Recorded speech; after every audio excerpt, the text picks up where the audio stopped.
Welcome back. The Indian markets are underway right now. The Nifty opening very marginally softer, trading down just a tad, and the rupee at 82.8050 at the moment. In earnings, Tata Power has reported a 29% jump in its first quarter profit on steady growth across all distribution companies. Consolidated revenues up 2%. They've been adding renewable capacity and are planning nearly 120 billion rupees in investments to grow distribution but also fuel their green energy transition. Pravir Sinha is CEO and Managing Director of Tata Power and joins us live on the program. Thank you for being with us. Thank you and good morning to everyone. Let me begin with that investment in renewable energy. Now, your whole agenda at Tata has always been fairly conscious of the sustainability space. But how big is that investment relative to your other investments? And just put it in the context of your plans going forward.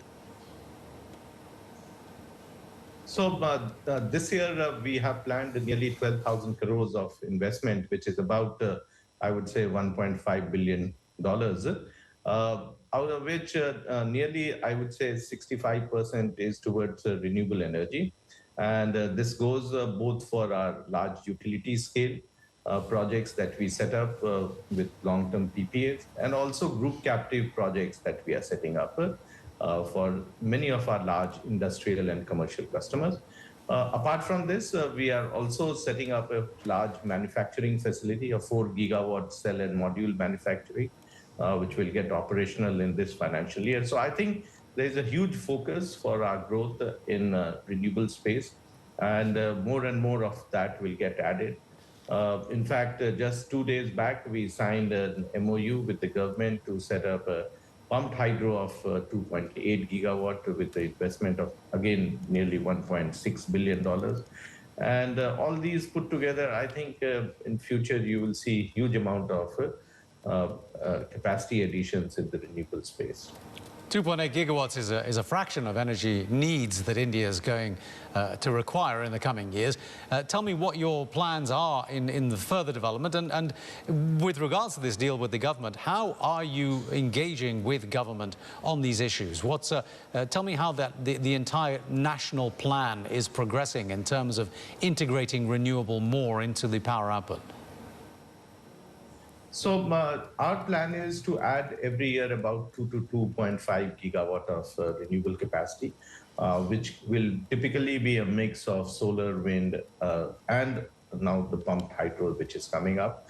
The objective is that how do we provide to the consumers 24/7 requirement of renewable energy, and not just for a few hours, which typically one would do with solar or wind. We have developed very unique solutions, and these are in-house solutions, and which we are now offering to our commercial and industrial consumers. Considering that there is a huge growth potential in the country, both for large utility as well as the disaggregated and supply to rooftop solar and the group captive, we feel we have great opportunity to leverage our strengths of being in this sector for last more than 100 years. I think for us, supplying energy is about access to the consumers of whatever the type of energy that they require and whenever they require. And I think we will do a great job in that. Yeah, I would like to know how Tata is engaging with government and what the business, the private sector and the public sector relationship is in developing India's energy needs and output in the future. So I think the government is also very conscious that they need to promote renewable energy, and we constantly engage with the government in many of the policy decisions that have been taken.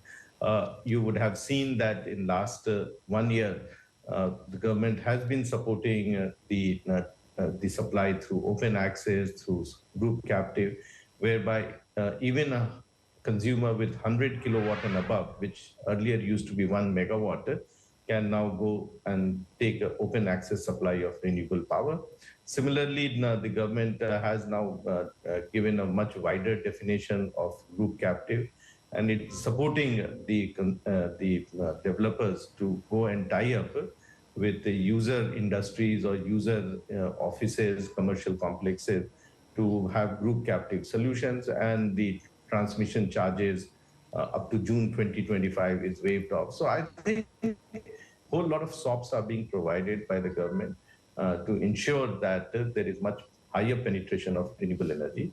And Tata Power, we play a very, very important role in engaging with the government and giving them the suggestions which will help us to increase the usage of renewable energy right across the country.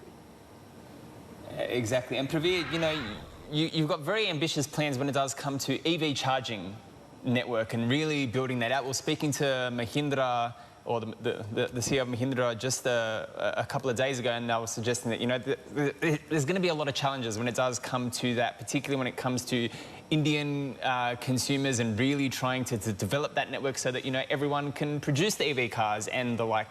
Are you concerned that it's not, as ambitious as your plans are, that it's not moving fast enough because you've got all of these players that want to really build out all of these EV vehicles and give them to the Indian public, but the charging network just isn't there yet to be able to sustain any kind of, you know, big level of production of these vehicles? I don't think that's a correct statement. In fact, we have put 50,000 home chargers, and we put nearly 4,400 public chargers, and another 300 of the chargers for buses.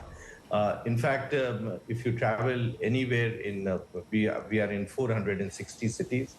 You travel anywhere from north to south or east to west, most of the places you will be able to get a charger. I agree with you, but it's such a small percentage of, you know, the potential, because what I'm suggesting is India is such a big potential for an EV, to have EV vehicle adoption, to have an EV network. I'm saying that, I'm not denigrating what Tata is doing. I'm saying, do you think that everyone is doing enough to really push this? And, you know, don't worry about 25,000, build 100,000, build 200,000. Yeah, I agree. And that is because the penetration of EVs have not happened to the extent. And today the choices are very limited. Tata Motors, which is our group company, has nearly 80% market share in their class of EVs. And I think more and more players have to come, and more types of cars have to come, more of sedans, more of SUVs, more of hatchback, more options. So I think once we have more penetration of electric vehicles, we will definitely see that the EV charging infrastructure that is required catches up. In fact, the usage of public chargers in India is less than 2%. And while most of the people do home charging, or at their place of work, they do the charging. So I think the charging infrastructure will never be a constraint for promotion of electric vehicles.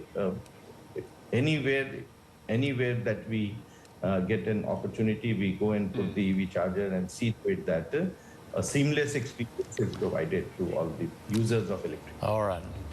Praveer, thank you so much for your time. Congratulations on the results as well. If you build it, they will come. That was Praveer Sinha of Tata Power. That does it for this edition of Street. Capcom up next. See you tomorrow.